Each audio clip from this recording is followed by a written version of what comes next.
സിമ്പിളായി സാൻഡ്വിച്ച് നമ്മൾ വീട്ടിൽ തന്നെ എങ്ങനെ ഉണ്ടാക്കാമെന്ന വീഡിയോ ആണ് ഞാൻ കാണിക്കുന്നത്.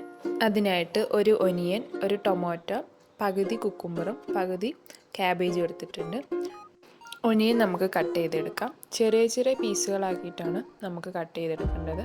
മാക്സിമം ചെറിയ പീസായി കട്ട് ചെയ്യുന്നതായിരിക്കും ടേസ്റ്റ് കൂടുതൽ കിട്ടാൻ നല്ലത്.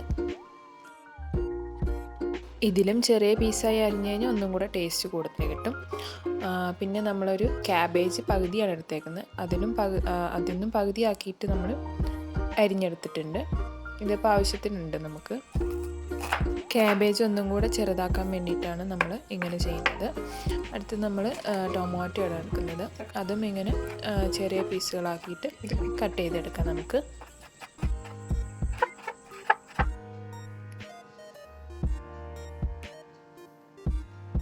ഇതിപ്പോൾ എൻ്റെ കയ്യിലുള്ള വെജിറ്റബിൾസാണ് നമ്മൾ എടുത്തേക്കുന്നത്. ഇനിയും കൂടുതൽ വെജിറ്റബിൾ വേണമെങ്കിൽ നമുക്ക് യൂസ് ചെയ്യാം.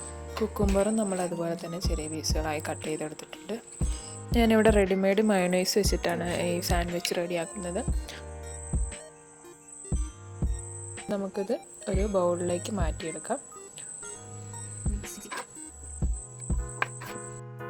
അതുപോലെ കുറച്ച് പെപ്പറും പൗഡറാക്കിയിട്ടുണ്ട് ഞാൻ. അതും കൂടെ നമുക്ക് ജസ്റ്റ് ഒന്ന് ഇട്ട് കൊടുക്കാം. എന്നിട്ട് നമുക്കിത് മിക്സ് ചെയ്യും എല്ലാം കൂടെ. ഇനി നമുക്ക് ബ്രെഡിൻ്റെ ഉള്ളിൽ ഇത് ഫില്ല് ചെയ്ത് കൊടുക്കാം. ഞാനിവിടെ സാധാ ബ്രെഡാണ് എടുത്തേക്കുന്നത്. നമുക്ക് സാൻഡ്വിച്ച് ബണ്ണൊന്നും ഇവിടെ അവൈലബിൾ അല്ല. അപ്പോൾ അതുകൊണ്ട് നമ്മൾ സാധാ ബ്രെഡ് എടുത്തിട്ടുണ്ട്. അതിൻ്റെ ഉള്ളിൽ നമ്മൾ കുറച്ച് ടൊമാറ്റോ കെച്ചപ്പ് ഒഴിച്ച് കൊടുത്തിട്ടുണ്ട്. അത് ആവശ്യമുണ്ടെങ്കിൽ നമുക്ക് യൂസ് ചെയ്താൽ മതി. ഞാനിവിടെ എടുത്തിട്ടുണ്ട്. ഇനി നമുക്കത് കത്തി വെച്ച് ഒന്ന് ക്രോസ് ചെയ്ത് കട്ട് ചെയ്ത് കൊടുക്കാം. ഇനിയാണ് നമുക്ക് കടകളിലൊക്കെ കിട്ടുന്നത്. അതുപോലെ നമുക്ക് ഒരു ഷേപ്പ് വരുത്തിയെടുക്കാൻ വേണ്ടി ചെയ്യുന്നതാണ്. അപ്പോൾ ഇങ്ങനെ നമുക്ക് സാൻഡ്വിച്ച് നമ്മൾ റെഡി ആയിട്ടുണ്ട്. ഇതാണ് അതിൻ്റെ ഫൈനൽ ലുക്ക്.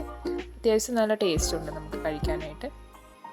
10 മിനിറ്റ് കൊണ്ട് നമുക്ക് ഈ സാൻഡ്വിച്ച് റെഡിയാക്കി എടുക്കാവുന്നതാണ്.